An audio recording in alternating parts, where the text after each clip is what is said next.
Srimad Bhagavatam ki jai,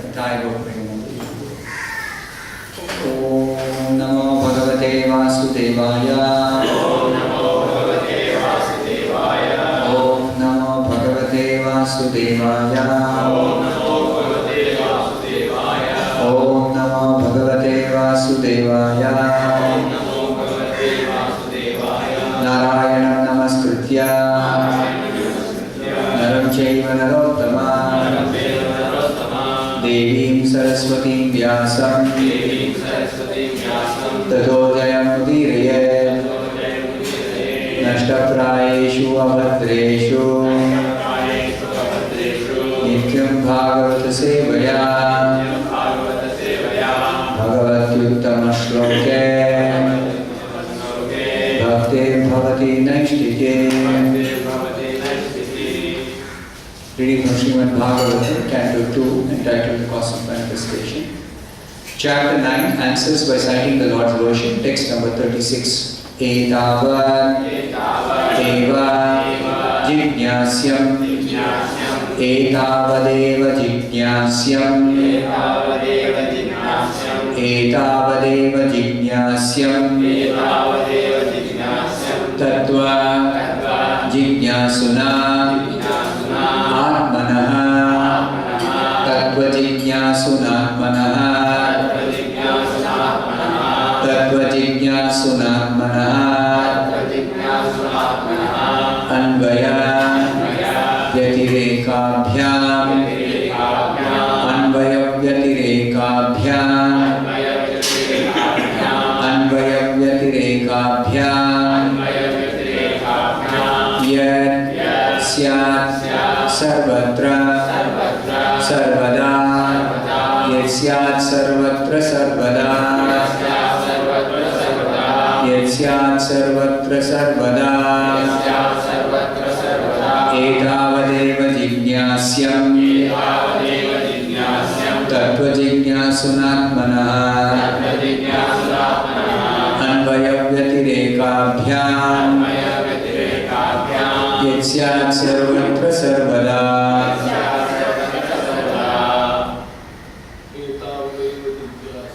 Etāvadeva jijñāsyam. tattva-jijñāsunātmanaḥ. anvaya-vyatirekābhyāṁ. Yat syāt sarvatra sarvadā. etāvadeva jijñāsyam. Etāvadeva jijñāsyam. tattva-jijñāsu ātmanaḥ. tattva-jijñāsunātmanaḥ. anvaya-vyatirekābhyāṁ. anvaya-vyatirekābhyāṁ. syāt sarvatra sarvadā. syāt sarvatra sarvadā. Etāvadeva jijñāsyam. tattva-jijñāsunātmanaḥ. anvaya-vyatirekābhyāṁ. syāt sarvatra sarvadā. etāvadeva jijñāsyam. Etāvadeva jijñāsyam. tattva-jijñāsunātmanaḥ. tattva-jijñāsunātmanaḥ. anvaya-vyatirekābhyāṁ. anvaya-vyatirekābhyāṁ. syāt sarvatra sarvadā. syāt sarvatra sarvadā. Translation by Divine Grace Bhaktivedanta Swami Prabhupada. A person who is searching after the Supreme Absolute Truth, the Personality of Godhead, most certainly search for it up to this in all circumstances, in all space and time, and both directly and indirectly.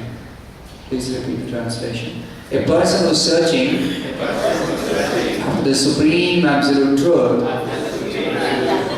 the Personality of Godhead, most certainly search for it up to this in all circumstances, in all space and time, and both directly and indirectly. Continue to read the purport, 4th paragraph. Indirectly, it is said that the whole Vedic social construction of human society is so made that everyone acts as a part and parcel of the complete body of the Lord. The intelligent class of men, or the Brahmanas, are situated on the face of the Lord. The administrative class of men, the Kshatriyas, are situated on the arms of the Lord. The productive class of men, the Vaishyas, are situated on the belt of the Lord. And the laborer class of men, the Shudras, are situated on the legs of the Lord. Therefore, the complete social construction is the body of the Lord.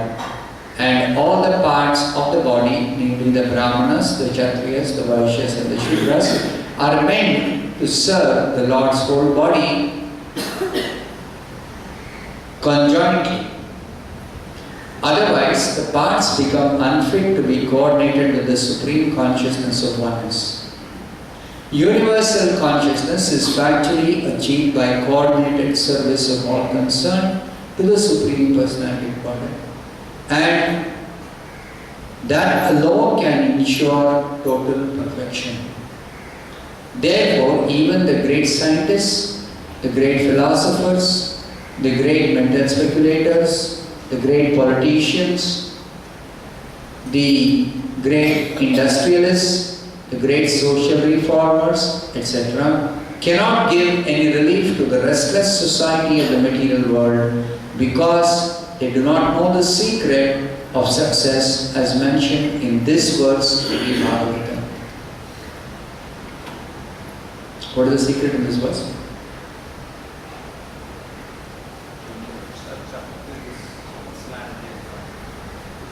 Anybody searching for the absolute truth to search up to this point, in all circumstances, in all space and time,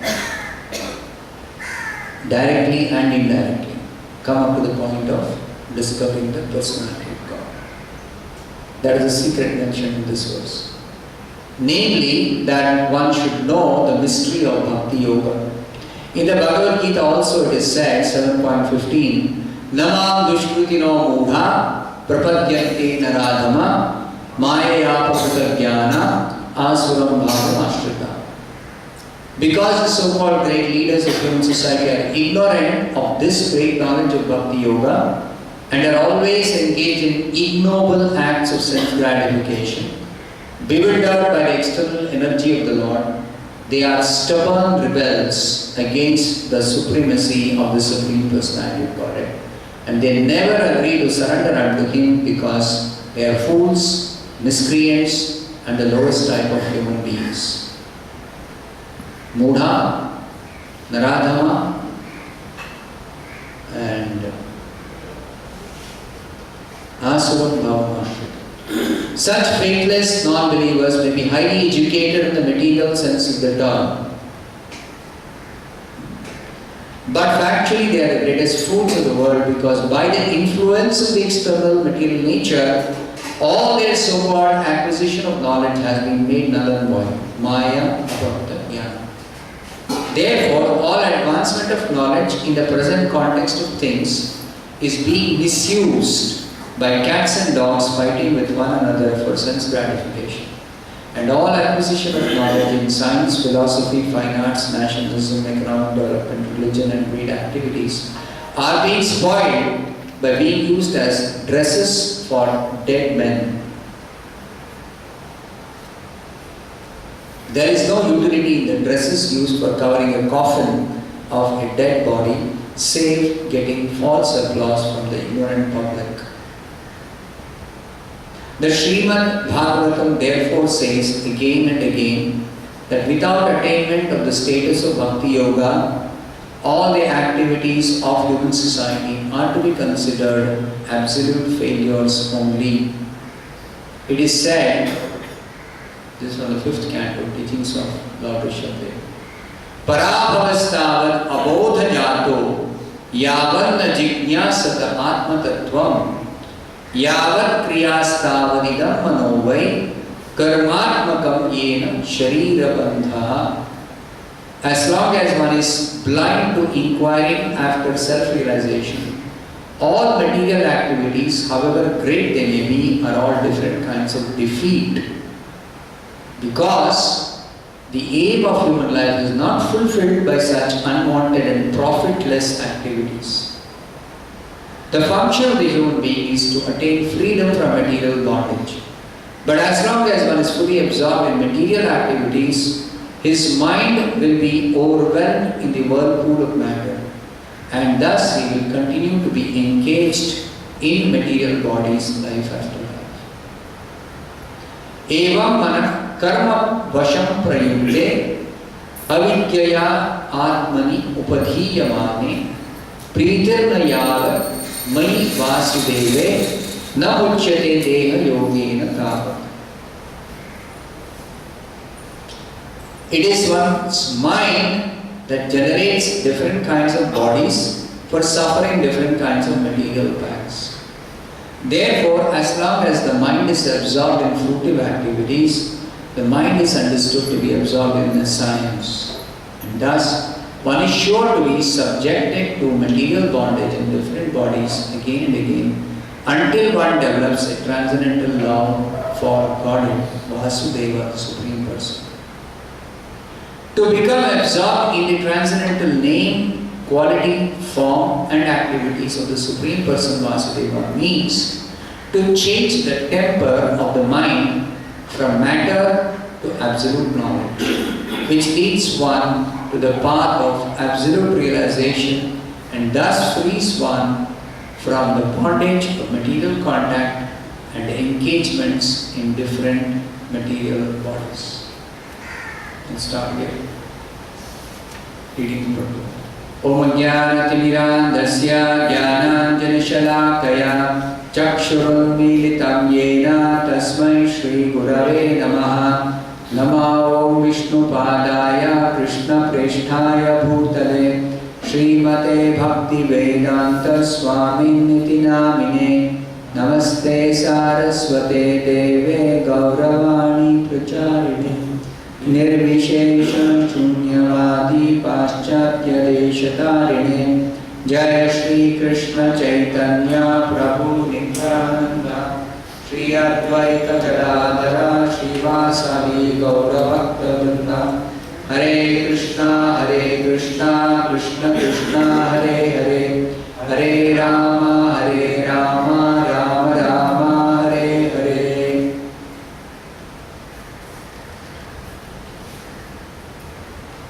Srila Prabhupada is further explaining the details of this verse, the fourth verse of the Titushloki Bhagavatam.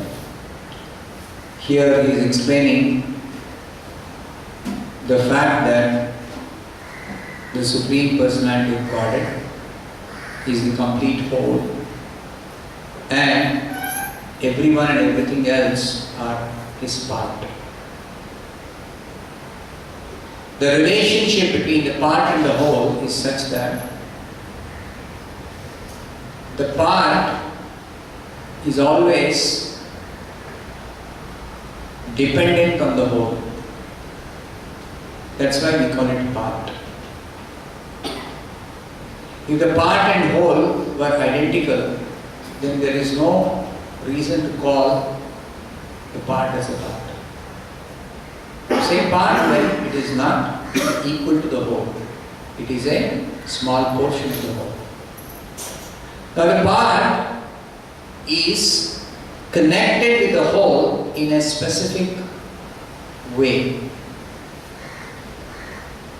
Every part of any body or any machine, you see how the parts are connected to the machine or to the whole body is that there is a definite connection or a relationship. Particularly if you take our own body, so many parts are there in this body. It's a very complex arrangement, therefore there are a lot of parts. But each part has got a definite connection with the body in terms of function, in terms of the duty or the specific relationship. Just like Prabhupada always gives this example of the finger. The finger is part of the body. But when this finger is cut off and this piece is lying somewhere else, you don't give value to that piece as a finger, because when it is disconnected from the body, it is no longer a finger, it is simply one useless piece of flesh. That's all.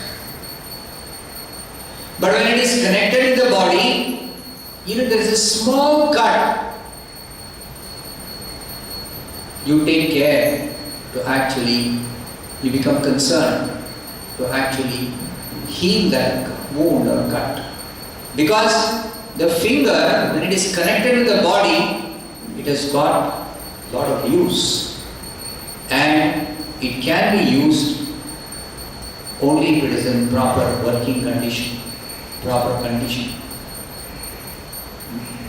So this means to say we are all part of Krishna, and only if we are connected with Krishna, we have got any value.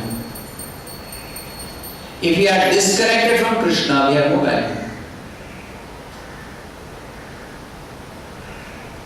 Because we are dependent on Krishna, therefore we cannot be disconnected from Krishna. Since we are eternal and we are eternally dependent on Krishna, we can never be disconnected. But temporarily we may forget our connection. This forgetfulness of our connection with Krishna is called illusion. It's only due to illusion that a person forgets his or her connection with Krishna. And in the illusory state of existence, one thinks independently, separately, and such thinking is actually not beneficial for the particular person. So, it is said here in the purport that the Vedic social construction of human society is so made that everyone acts as a part and parcel of the complete body of the Lord. There is a description of the universal form of the Supreme Lord in this material world. Different descriptions are there in different places. One place it is said that the Brahmanas are like the face of the Lord. The administrative class of men are like the arms of the Lord. The Vaishyas, or the productive class of people, are like the belly of the Lord. And the laborer class of men, or the Shudras, are like the feet of the Lord. Now, all these parts have got important functions. You cannot say that any part is useless. The head or the face, the arms, the belly and the legs, all are useful. All have got specific function, specific role to play. And we can understand that everything has to be coordinated with the entire body. The functioning also has to be coordinated. Just like if you have to take something to eat, the legs have to cooperate to walk, the hands have to cooperate to actually take the thing and put it in the mouth. Then the stomach has to cooperate to actually digest that food. And ultimately, when proper digestion happens by the cooperation of the legs, the hands and the mouth and the stomach, then the nourishment is distributed to all the parts of the body. So the result of cooperation is all the parts are benefited. But what happens if independently the hand or the leg tries to enjoy the food? That is never going to work. Similarly, independently, if the Brahmanas or the Kshatriyas or the Vaishyas or the Shudras or any living being tries to enjoy independent of the Lord, then it is never possible, and such an attempt is only made under illusion. Only because of illusion a person can think I am independent and I can live without any connection with the Supreme Lord. But the fact is that we are unable to live without connection with Krishna, and even in our forgetful state, Krishna maintains the connection. Krishna maintains the connection. How does he maintain the connection? As Paramatma, he enters our heart and he provides within this body all the particular necessities. The body itself is working because of the presence of Paramatma. He energizes all the parts of this material body. Actually, we have no connection with material body. But Krishna enables this connection through his arrangement. He energizes this body by circulating the prana-vayu.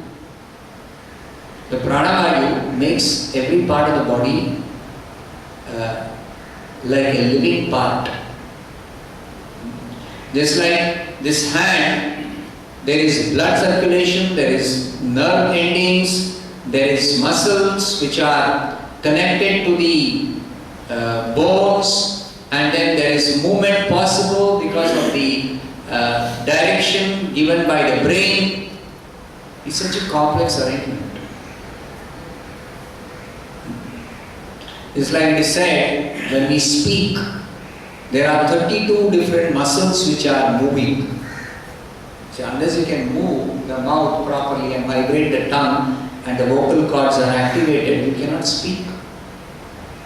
So everything is coordinated by whose arrangement? It is the arrangement of Paramatma.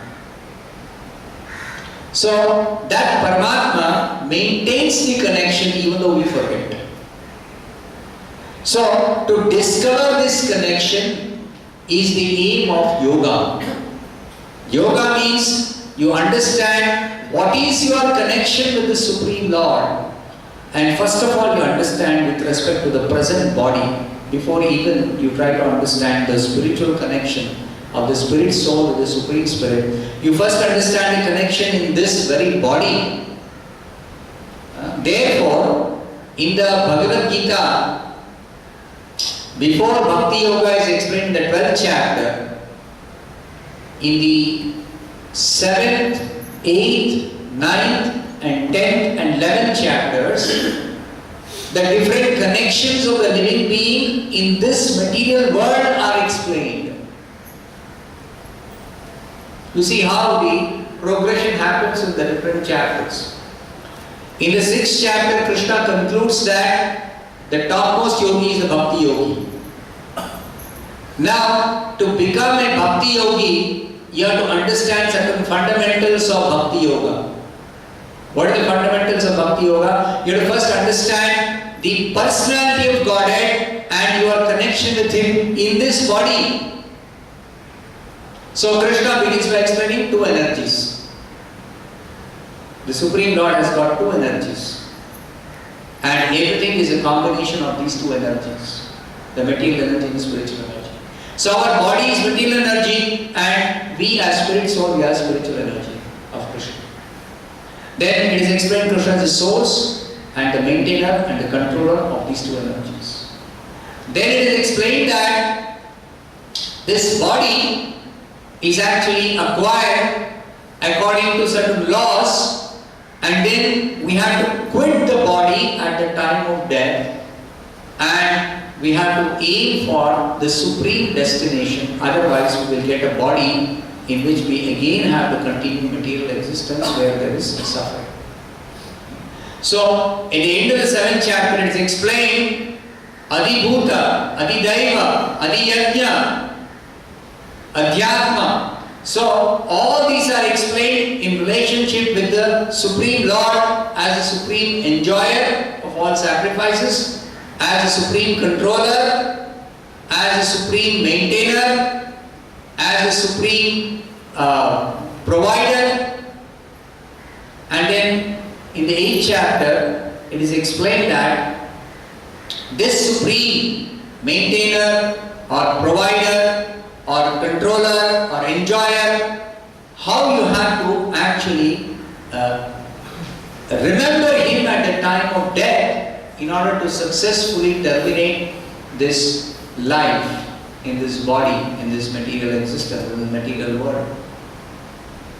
So that is explained as the system of remembering the Supreme Lord or being conscious of the Supreme Lord, particularly His presence in this body as Paramatma. Be conscious of Paramatma.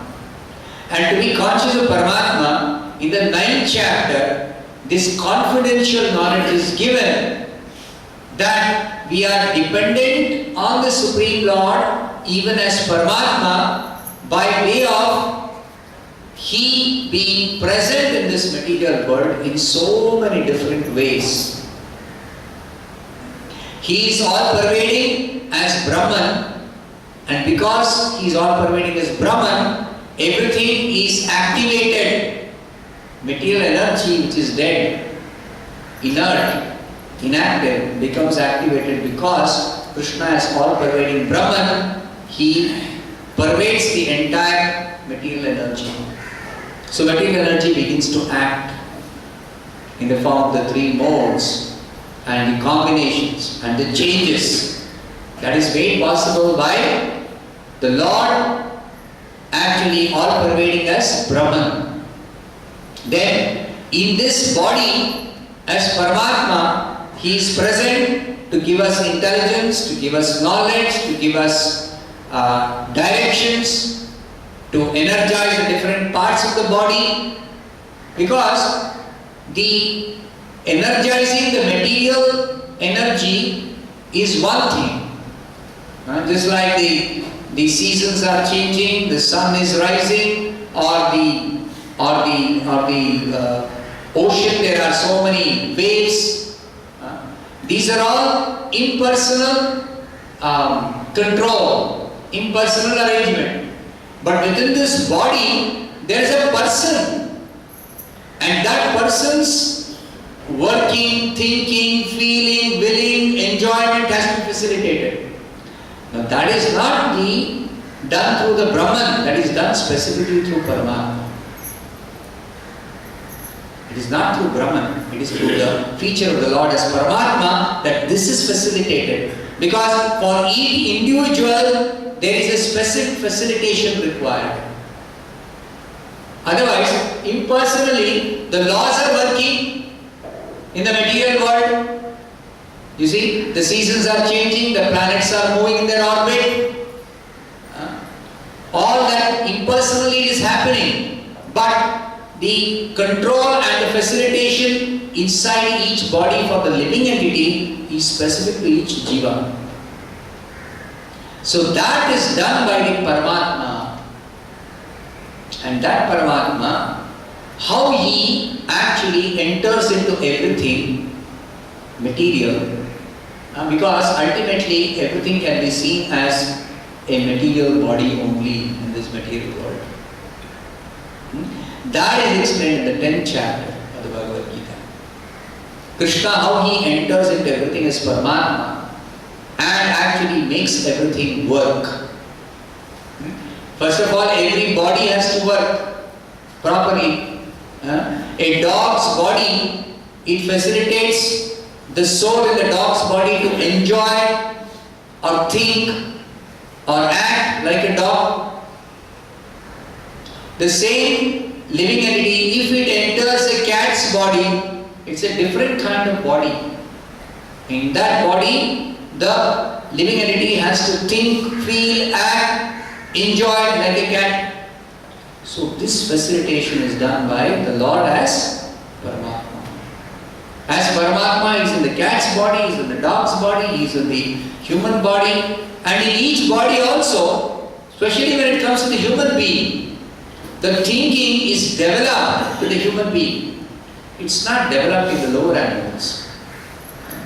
There is no significance to the thinking of a dog or a cat. There is no significance to that. But a human being, thinking is developed. How does he think? How does another person think? How does some other person think? Why is developed thinking? Because human body, the facility is given, you can understand who you are. Your thinking can be developed, or the developed thinking can be utilized to understand who you are. You can understand who is God. You can understand how God is situated in your heart as Paramatma. You can understand all the spiritual subject matter. Brahman, you can understand spiritual reality. So that's why developed thinking, and that developed thinking is facilitated by the Lord individually in each case. Every living being. So our advancement, spiritual advancement itself, individually Paramatma is facilitating. Supposing my understanding is very, very little, spiritual understanding from my previous life. From that point onwards, Paramatma gives me facility to enhance my understanding, to progress further spiritually, and He carries that life after life. I may forget what spiritual advancement I have done in my previous life. I may forget what I was in my previous life. Not I may forget, I do forget. Every body we forget.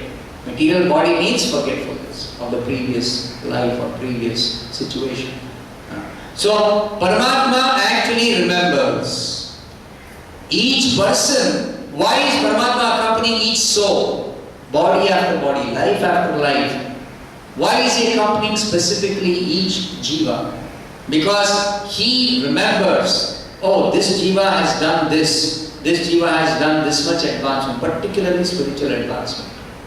The material things are impersonally managed by the impersonal Brahman.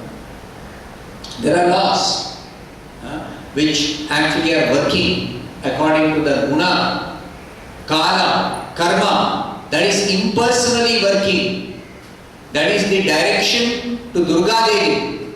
Durga Devi is working impersonally. She is not considering each jiva. What is this person's karma? What is the particular type of body he has to get? Durga is not considering that. Durga Devi is impersonally working according to the direction of the Lord. But Paramatma is so kind that he is considering each jiva separately. See, try to understand the difference between Paramatma and Brahman. This is a very significant difference. Brahman is impersonal. No specific consideration of particular jiva. But Paramatma is each individual jiva. What is his specific advancement, spiritual advancement? What is his specific desire?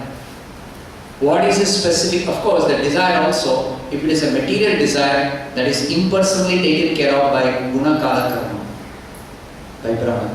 But if it is specific desire of the jiva to make spiritual advancement, then Paramatma facilitates that specific desire of the jiva to spiritually advance from the point the jiva has already made advancement. From that point, Paramatma takes the jiva forward in the spiritual progress. So this is very, very, very, very important to note.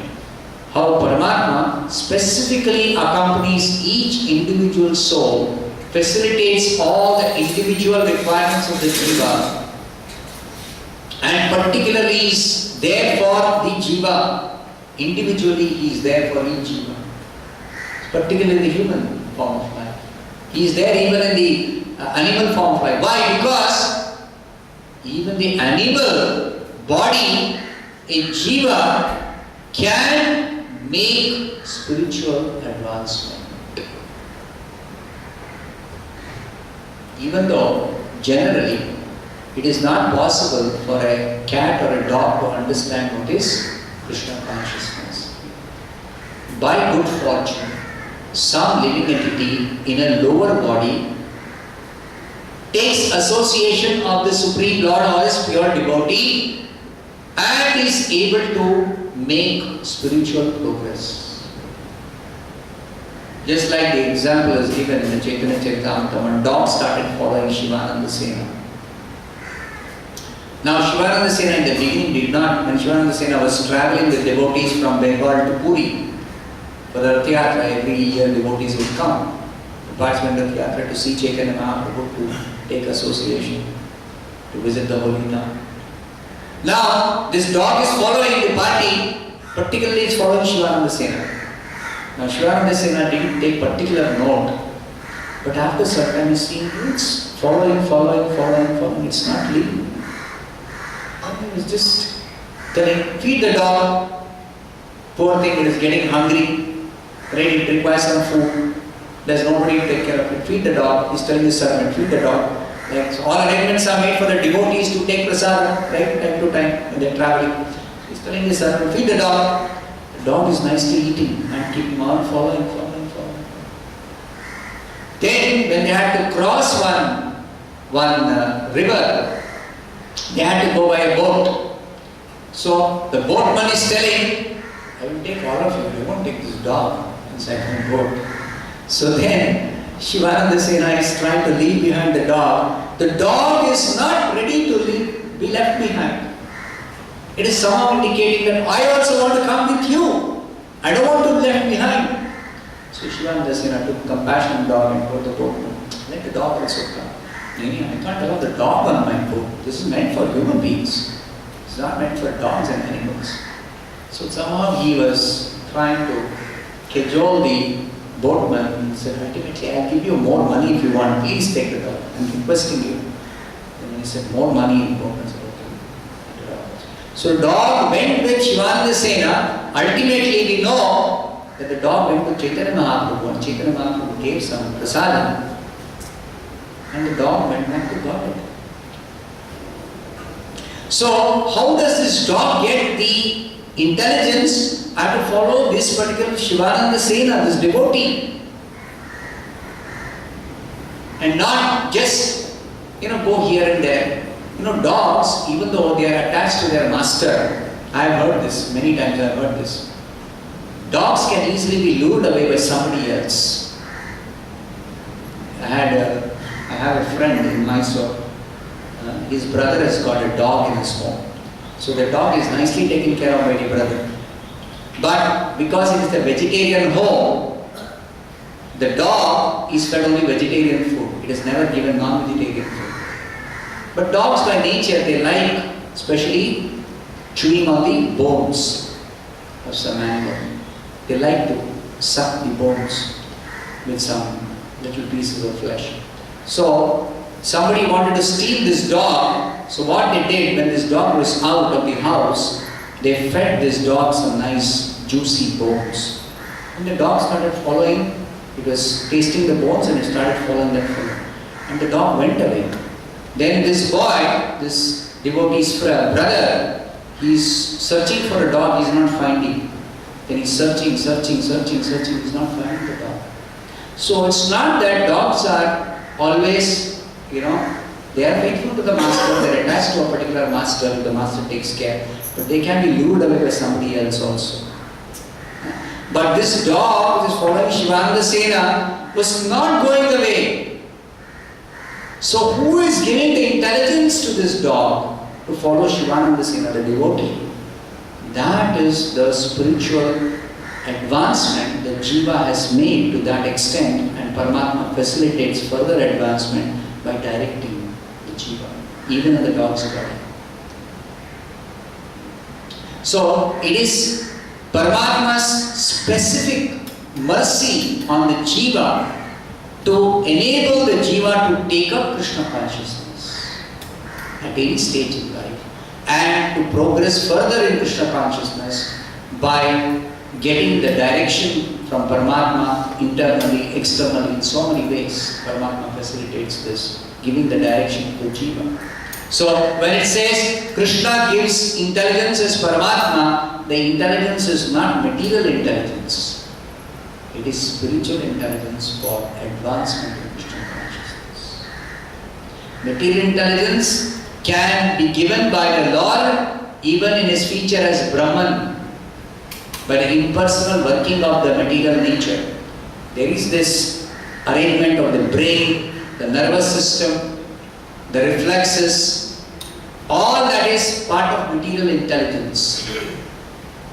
All that is part of material intelligence. That material intelligence is not important for the Jiva actually. What is important for the Jiva is spiritual intelligence. Spiritual intelligence is the ability to understand spiritual subject matter, to consider who am I, whether I am this body or something else. What is my goal of life? Where have I come from? This is spiritual intelligence. This spiritual intelligence has nothing to do with the working of the brain, the nervous system. It has nothing to do with all this. It is actually the soul proper, the awakening of the soul. Otherwise the soul is simply dormant in this body, and then the whole material body is working by the arrangement of the Paramatma. Material body is working for facilitating some material enjoyment, some material suffering, some material happiness, some material experience, some material desires. That is impersonal. But when the Lord becomes personally involved as Paramatma, it is for the spiritual intelligence, it is for spiritual advancement, it is for spiritual knowledge, it is for spiritual awakening. That is what the Paramatma is facilitating. So that Paramatma actually is explained in the 9th chapter as the most confidential knowledge. The Supreme Lord Krishna as Paramatma, he is facilitating this in the body. And then in the 10th chapter, how that Paramatma has entered into every body is explained. And in the 11th chapter, the complete understanding of Paramatma having entered not only every body, but ultimately Paramatma enters the universe itself. And the whole universe can be understood as the universal form of the Lord who has entered this universe as Vishwana. So that is explained in the 11th chapter. And in the 12th chapter, Krishna explains the most confidential knowledge of Bhakti Yoga, how to practice this Bhakti. Worshipping the Personality of Godhead, who is the source or the origin of the Brahman and Paramatma. Through the 7th to 11th chapters in Bhagavad Gita, can understand the source or the origin of the Supreme Lord as the Brahman and Paramatma being sourced from the Supreme Personality. In 12th chapter, directly the contact with the Personality of Godhead is established through this practice of Bhakti. Srimad Bhagavatam ki jai.